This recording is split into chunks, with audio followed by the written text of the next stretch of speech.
Hello friends, welcome. स्वागत है आप सभी का आपके यूट्यूब चैनल स्टडी ऑल में। आज हम आपके लिए लेकर आए हैं ईवीएस एनसीईआरटी की क्लास 8। आज हम डिस्कस करेंगे इन क्वेश्चंस के बारे में। Shelter, tiger project, green house और नेशनल पार्क के जितने भी क्वेश्चन हैं उन क्वेश्चंस के बारे में आज हम डिस्कस करेंगे। वीडियो लास्ट तक जरूर देखें। पसंद आए तो लाइक कीजिए, थोड़ा ज़्यादा पसंद आए तो अपने दोस्तों के साथ शेयर कीजिए। कमेंट करके बताएं आपने कितने राइट आंसर्स किए हैं। सवाल हो आप सवाल भी कर सकते हैं। चलिए स्टार्ट करते हैं। पहला क्वेश्चन, भारत के निम्नलिखित क्षेत्रों में से ग्रेट इंडियन हॉर्नबिल के अपने प्राकृतिक आवास में पाए जाने की सबसे अधिक संभावना कहाँ पर है? ग्रेट इंडियन हॉर्नबिल के प्राकृतिक आवास कहाँ पर पाया जा सकता है? ऑप्शन देखते हैं। ए, उत्तर पश्चिमी भारत के रेतीली मरुस्थल। बी, जम्मू कश्मीर के उच्चतर हिमालय क्षेत्र। सी, पश्चिमी गुजरात के लवण कच्छ क्षेत्र। डी, पश्चिमी घाट। तो ग्रेट इंडियन हॉर्नबिल के अपने प्राकृतिक आवास में पाए जाने की सबसे अधिक संभावना पश्चिमी घाट में है। आप ऑप्शन नंबर डी पर टिक करेंगे, करेक्ट आंसर होगा अपना। नेक्स्ट क्वेश्चन, निम्नलिखित कथनों में से एक सही है। इनमें से कौन सा कथन सही है? जो राइट है वो अपन चुनते हैं। जैव सुरक्षा कार्टाजेना उपसंधि प्रोटोकॉल के पक्षकारों की प्रथम बैठक 2004 में फिलीपींस में आयोजित हुई। सेकंड, भारत जैव सुरक्षा उपाधि प्रोटोकॉल जैव विविधता में हस्ताक्षरकर्ता नहीं है। सी, जैव सुरक्षा उपसंधि प्रोटोकॉल आनुवांशिक रूपांतरित जीवों से संबंध है। डी, संयुक्त राज्य अमेरिका जैव सुरक्षा उपसंधि प्रोटोकॉल। ऑप्शन नंबर सी यहाँ पर बिल्कुल राइट कथन है। ऑप्शन नंबर सी पर टिक करेंगे, करेक्ट आंसर होगा। जैव सुरक्षा उपसंधि प्रोटोकॉल आनुवांशिक रूपांतरित जीवों से संबंध है। ऑप्शन नंबर सी पर टिक करेंगे, राइट आंसर होगा अपना। थर्ड क्वेश्चन, भारत सरकार ने नॉर्वे सरकार के साथ मिलकर एक जैव विविधता नीति एवं कानून के केंद्र की स्थापना की है। इनमें से कौन से शहर में जैव विविधता नीति कानून केंद्र की स्थापना की है? ऑप्शन ए, देहरादून में। बी, चेन्नई में। सी, शिलोंग में। डी, नई दिल्ली में। ऑप्शन नंबर बी यहाँ बिल्कुल करेक्ट आंसर है। चेन्नई में एक जैव विविधता नीति एवं कानून केंद्र की स्थापना की गई है। ऑप्शन नंबर बी पर टिक करेंगे, राइट आंसर होगा अपना। भारत में प्रोजेक्ट टाइगर प्रारंभ किया गया। किस सन में टाइगर प्रोजेक्ट आरंभ किया गया? 1970 में, 1973 में, 1981 में। डी, 1984 में। ऑप्शन नंबर बी यहाँ पर बिल्कुल राइट आंसर होगा। 1973 में टाइगर प्रोजेक्ट रिजर्व का प्रारंभ किया गया। ऑप्शन नंबर बी पर टिक करेंगे, करेक्ट आंसर होगा अपना। भारत में सबसे बड़ा बाघ आवास पाया जाता है। किस शहर में सबसे बड़ा बाघ शेल्टर पाया जाता है? आंध्र प्रदेश में, कर्नाटक में, मध्य प्रदेश में, उत्तर प्रदेश में। ऑप्शन नंबर ए यहाँ बिल्कुल राइट आंसर होगा। आंध्र प्रदेश में बाघ आवास पाया जाता है सबसे बड़ा। ऑप्शन नंबर ए पर टिक करेंगे, राइट आंसर होगा अपना आंध्र प्रदेश में। निम्नलिखित में से कौन सा युग्म सुमेलित नहीं है? कौन सा सही मैच नहीं है? बाघ आरक्षित क्षेत्र और राज्य। A, Buxa Bihar. B, Dampa Mizoram. C, Nameri Assam. D, Namdapha Arunachal Pradesh. Option number A यहाँ बिल्कुल राइट आंसर है, Buxa Bihar. Option number A पर टिक करेंगे, ये सही मैच नहीं है, बुक्सा बिहार।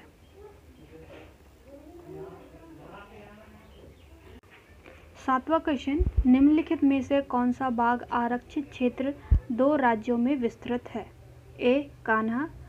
बी, मानस। सी, पेंच और डी, सरिस्का।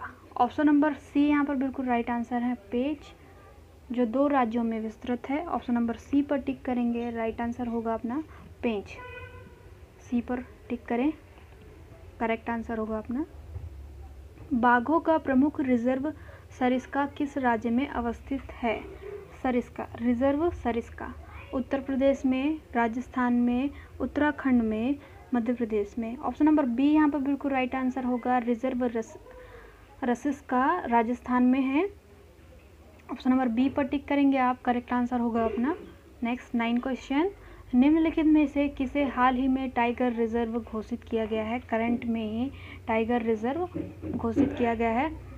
बाल फकरम राष्ट्रीय पार्क, बी राजाजी राष्ट्रीय पार्क, सी बेतला राष्ट्रीय पार्क, डी काजीरंगा राष्ट्रीय पार्क। ऑप्शन नंबर बी यहाँ पर बिल्कुल राइट आंसर होगा। राजाजी राष्ट्रीय पार्क को टाइगर रिजर्व घोषित किया गया है। ऑप्शन नंबर बी पर टिक करेंगे, करेक्ट आंसर होगा अपना बी वाला। एम स्ट्रिप्स शब्द कभी कभी समाचारों में किस लिए आता है? ए वन्यजीव संरक्षण, वन्यजीव का संरक्षण, बी बाघ अभ्यारण्यों का रखरखाव, सी स्वदेशी उपग्रह नौवहन प्रणाली, डी राष्ट्रीय राजमार्ग की सुरक्षा। ऑप्शन नंबर बी यहाँ पर बिल्कुल राइट आंसर है, बाघ अभ्यारण्यों का रखरखाव। एम स्ट्रिप्स कभी कभी समाचारों में मिलता है। ऑप्शन नंबर बी पर टिक करेंगे, करेक्ट आंसर होगा अपना। नेक्स्ट 11 क्वेश्चन, राष्ट्रीय हरित न्यायाधिकरण अधिनियम 2010 भारतीय संविधान के निम्नलिखित में से कौन से प्रावधान के अनुरूप अधिनियमित हुआ था? 2010, ठीक है, राष्ट्रीय हरित न्यायाधिकरण अधिनियम 2010 के अनुरूप। पहला, स्वस्थ पर्यावरण के अधिकार के अनुरूप, जो अनुच्छेद 21 के अंतर्गत जीवन के अधिकार का अंग माना जाता है। दूसरा, अनुच्छेद 275(1) के अंतर्गत अनुसूचित जनजातियों के कल्याण हेतु अनुसूचित क्षेत्रों में प्रशासन का स्तर बढ़ाने के लिए प्रावधानित अनुदान के अनुरूप। तीसरा, अनुच्छेद 243 क के अंतर्गत उल्लेखित ग्राम सभा की शक्तियाँ और कार्यों के अनुरूप। इनकी कुछ कूट हैं, ए केवल 1, बी केवल 2 और 3, सी केवल 1 और 3, डी 1, 2 और 3। ऑप्शन नंबर 1 यहाँ पर बिल्कुल राइट आंसर होगा, केवल 1। ऑप्शन नंबर ए पर टिक करेंगे। राष्ट्रीय हरित न्यायाधिकरण अधिनियम 2010 के अनुरूप ऑप्शन नंबर ए यहाँ पर बिल्कुल राइट आंसर होगा। पहला कथन, स्वस्थ पर्यावरण के अधिकार के अनुरूप, जो अनुच्छेद 21 के अंतर्गत जीवन के अधिकार का अंग माना जाता है। ऑप्शन नंबर ए पर टिक करेंगे, करेक्ट आंसर होगा अपना। नेक्स्ट 12वां क्वेश्चन, भारत का कौन सा स्थल यूनेस्को की प्राकृतिक धरोहर स्थल की सूची में शामिल नहीं है? किसके अनुसार?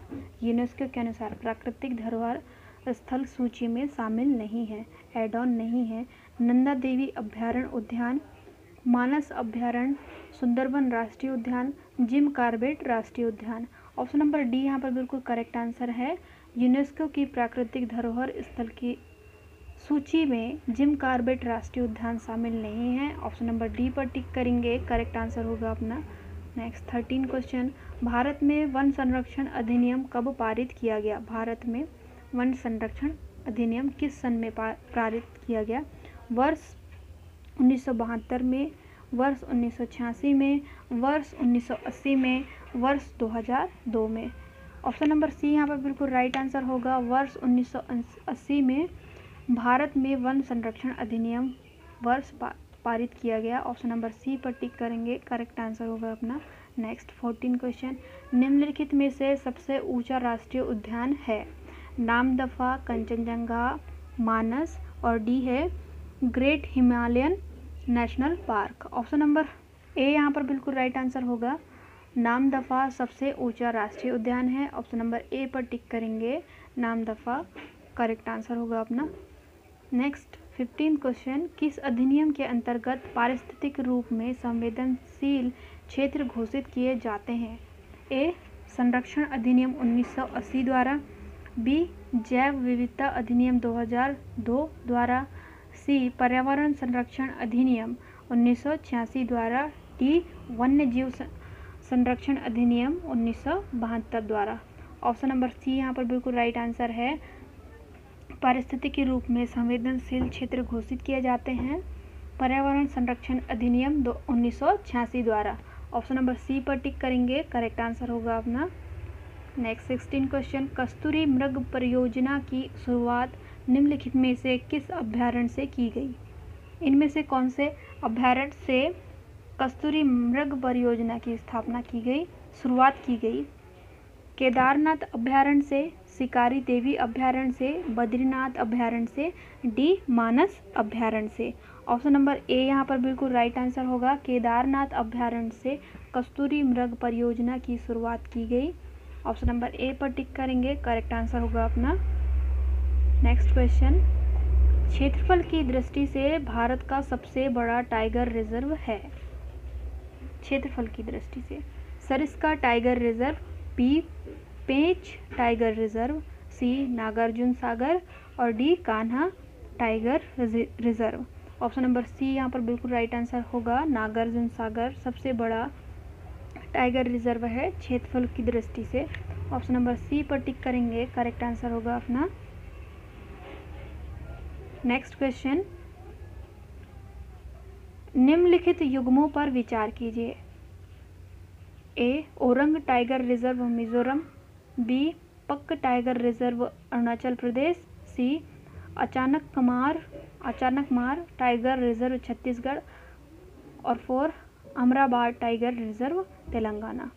इनमें से जो सही मैच नहीं है वो देखते हैं। केवल 1 और 3, केवल 4, केवल 2 और 3 और डी केवल 1। ऑप्शन नंबर डी यहाँ पर बिल्कुल राइट आंसर होगा। जो सही मैच नहीं है केवल 1 orang tiger reserve Mizoram. Option number D पर टिक करेंगे, बिल्कुल राइट आंसर होगा ओरंग टाइगर रिजर्व मिजोरम। अगला क्वेश्चन, हाथी मेरे साथी अभियान किसके द्वारा चलाया जा रहा है? ए पर्यावरण वन एवं जलवायु परिवर्तन मंत्रालय तथा wild life trust of India WTI, B IUCN, C विश्व बैंक और D WWF। Option number A यहाँ पर बिल्कुल राइट आंसर होगा। हाथी मेरे साथी अभियान पर्यावरण वन एवं जलवायु परिवर्तन मंत्रालय तथा wild life trust of India WTI के द्वारा चलाया जा रहा है।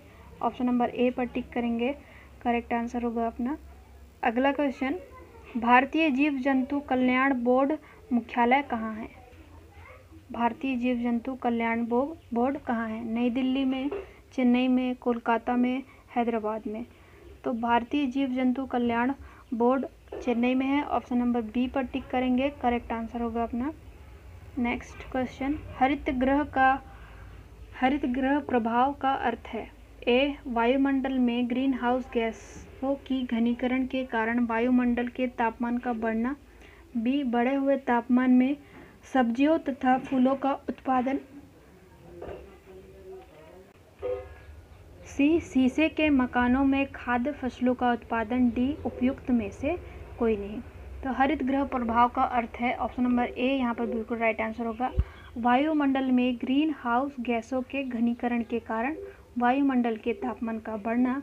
ऑप्शन नंबर ए पर टिक करेंगे, करेक्ट आंसर होगा अपना। नेक्स्ट 22 क्वेश्चन, ग्रीन हाउस गैसों की संकल्पना दी जाती है? सीसी पार्क ने संकल्पना दी थी, किसने दी थी? सीसी पार्क ने, JNN जेसर्फ ने, सी जोसेफ फोरियर ने, DL जॉबलर ने। ऑप्शन नंबर सी यहाँ पर बिल्कुल राइट आंसर होगा। ग्रीन हाउस गैस की संकल्पना जोसेफ फोरियर ने दी थी। ऑप्शन नंबर सी पर टिक करेंगे, करेक्ट आंसर होगा अपना। नेक्स्ट क्वेश्चन देखते हैं, पर्यावरण में ग्रीन हाउस प्रभाव में वृद्धि होती है? किस कारण से ग्रीन हाउस प्रभाव में वृद्धि होती है? कार्बन मोनोऑक्साइड के कारण होती है वृद्धि, कार्बन डाइऑक्साइड के कारण होती है वृद्धि, सी ऑक्सीजन के कारण, डी उपयुक्त में से कोई नहीं। ऑप्शन नंबर बी यहाँ पर बिल्कुल राइट आंसर होगा। कार्बन डाइऑक्साइड के कारण पर्यावरण में ग्रीन हाउस प्रभाव में वृद्धि होती है। इसका आंसर बहुत सारे लोगों को पता भी होगा। निम्नलिखित में से कौन सा गैस समूह ग्रीन हाउस प्रभाव में योगदान देता है? इनमें से कौन सा समूह ग्रीन हाउस प्रभाव में योगदान देता है? किसका योगदान रहता है? ए अमोनिया तथा ओजोन, बी कार्बन मोनोऑक्साइड तथा सल्फर डाइऑक्साइड, सी कार्बन टेट्राफ्लोराइड तथा नाइट्रस ऑक्साइड और डी कार्बन डाइऑक्साइड तथा मीथेन। ऑप्शन नंबर डी यहाँ बिल्कुल करेक्ट आंसर है। कार्बन डाइऑक्साइड तथा मीथेन का ग्रीन हाउस प्रभाव में योगदान रहता है। ऑप्शन नंबर डी पर टिक करेंगे, करेक्ट आंसर होगा अपना। नेक्स्ट 25 वाला क्वेश्चन देखते हैं। निम्नलिखित में से कौन सी प्राकृतिक रूप से पाई जाने वाली ग्रीन हाउस गैस सर्वाधिक हरित गृह प्रभाव उत्पन्न करती है? इनमें से कौन सी गैस है जो सर्वाधिक हरित गृह प्रभाव उत्पन्न करती है? कार्बन डाइऑक्साइड, मीथेन, ओजोन और जलवायु। ऑप्शन नंबर डी यहाँ बिल्कुल राइट आंसर होगा। ऑप्शन नंबर डी पर टिक करेंगे, करेक्ट आंसर होगा अपना।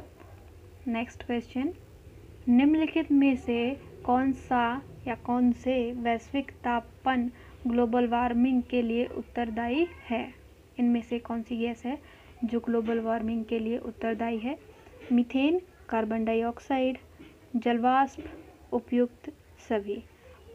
ऑप्शन नंबर डी यहाँ बिल्कुल राइट आंसर है, उपयुक्त सभी। ये सारी गैसें जो हैं ग्लोबल वार्मिंग के लिए उत्तरदायी हैं।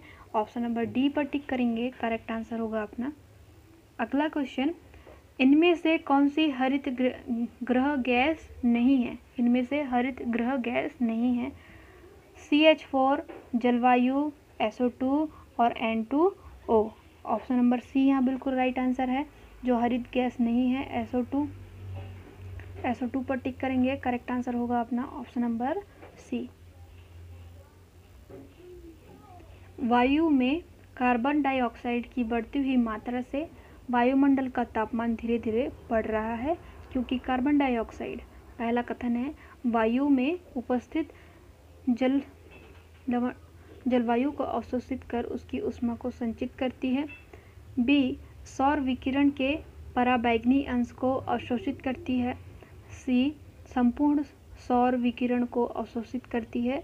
और डी है, सौर विकिरण के अवरक्त अंश को अवशोषित करती है। ऑप्शन नंबर डी यहाँ बिल्कुल राइट आंसर है। जो कार्बन डाइऑक्साइड की बढ़ती हुई मात्रा में वायुमंडल का तापमान धीरे बढ़ रहा है, क्योंकि कार्बन डाइऑक्साइड सौर विकिरण के अवरक्त अंश को अवशोषित करती है। ऑप्शन नंबर डी पर टिक करेंगे, करेक्ट आंसर होगा अपना।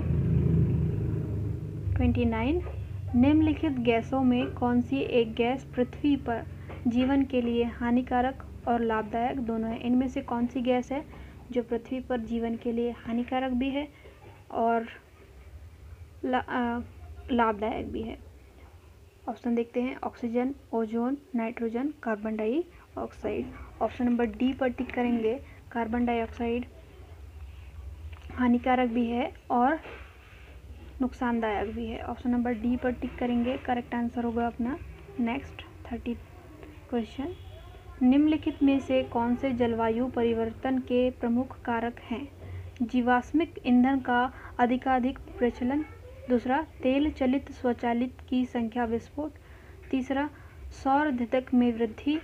चौथा, अत्यधिक वनोन्मूलन। कूट हैं इसके, केवल 2 और 3, केवल 1 और 4, केवल 1, 2, 4, उपयुक्त सभी। ऑप्शन नंबर डी यहाँ बिल्कुल करेक्ट आंसर है, उपयुक्त सभी। सारे कथन जो है जलवायु परिवर्तन के प्रमुख कारक हैं।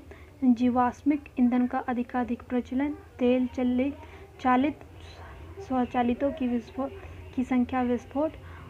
तीसरा, सौर धधक में वृद्धि और चौथा, अत्यधिक वनोन्मूलन। ये चारों कथन उत्तरदायी हैं, जलवायु परिवर्तन के प्रमुख कारक हैं। ऑप्शन नंबर डी पर टिक करेंगे, करेक्ट आंसर होगा। Thank you guys, thank you so much for watching.